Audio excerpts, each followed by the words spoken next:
একটা মিথ্যা কথা বললে সেটা অনেক মিথ্যা কথা দিয়ে ঢাকতে গেলেও মিথ্যা মিথ্যাই থেকে যায়। তবে আমরা কেন মিথ্যা কথা বলি সেটা জানেন? আজকের ভিডিওতে তা নিয়েই কথা বলবো।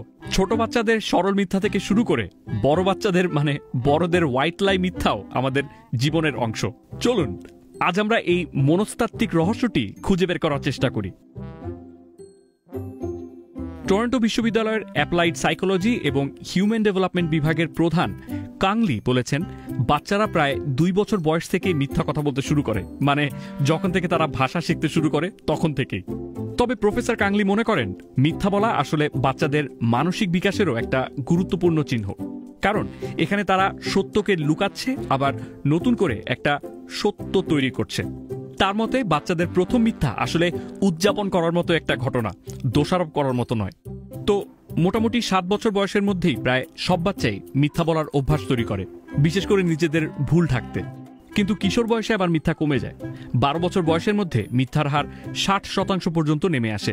এর কারণ কিশোররা মোরাল বা নৈতিকতা শিখতে থাকে, মিথ্যাকে বিবেচনায় আনতে শেখে। বিশেষজ্ঞরা বলছেন আমরা যখন কৈশোর পেরিয়ে আরো বড় হই তখন আমাদের সামনে মিথ্যা বলার বিভিন্ন কারণ আসতে থাকে। কিছু মিথ্যা হয় শিষ্টাচারের জন্য, কিছু হয় নিজেদের ভুল ঢাকতে, কিছু হয় দলের বা সমাজের ভালোর জন্য, আবার কিছু হয় অহংকার বা প্রতিশোধের জন্য। তবে কারো কারো মতে মিথ্যা সব সময় খারাপ না। বর্ন লায়ার্স বইটির লেখক ইয়ান লেসলি বলেন, মিথ্যা আমাদের জীবনের অংশ। প্রায় সবাই দিনে 2-3টা হালকা মিথ্যা বলে। এটা সামাজিক জীবনকে সহজ করে এবং আমাদের সমাজের জন্য অপরিহার্য। যখন আমরা মিথ্যা বলি আমাদের মস্তিষ্কের ফ্রন্ট লোবাস সত্যকে দমন করে এবং নতুন গল্প বানানোর জন্য সক্রিয় হয়।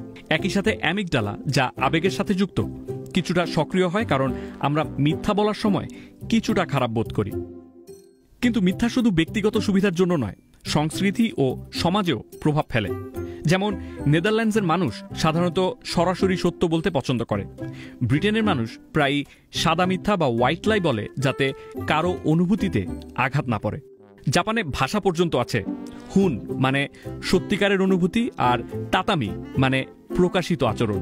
চীনেও বিনয়ী বা নম্র থাকার জন্য প্রায় মিথ্যা কথা বলা হয়। বাঘ ও রাখাল বালকের গল্পটা মনে আছে? প্রাচীন এরকম গল্প আমাদের শেখায় যে মিথ্যার বিরুদ্ধে সতর্ক থাকা দরকার। কেউ যদি বিশ্বাস না করে তাহলে আমরা সহযোগিতা পাই না, তাই মিথ্যা নিয়ন্ত্রণ করা অপরিহার্য। তো সংক্ষেপে বলতে গেলে আমরা মিথ্যা বলি কারণ এটি আমাদের ছোট বড় সমস্যা এড়াতে সাহায্য করে। এটি সামাজিক বুদ্ধিমত্তার একটি অংশ। এটি আমাদের মস্তিষ্কের স্বাভাবিক প্রক্রিয়া এবং সমাজ ও সংস্কৃতি অনুযায়ী মিথ্যা বলার নিয়ম পরিবর্তন হয়।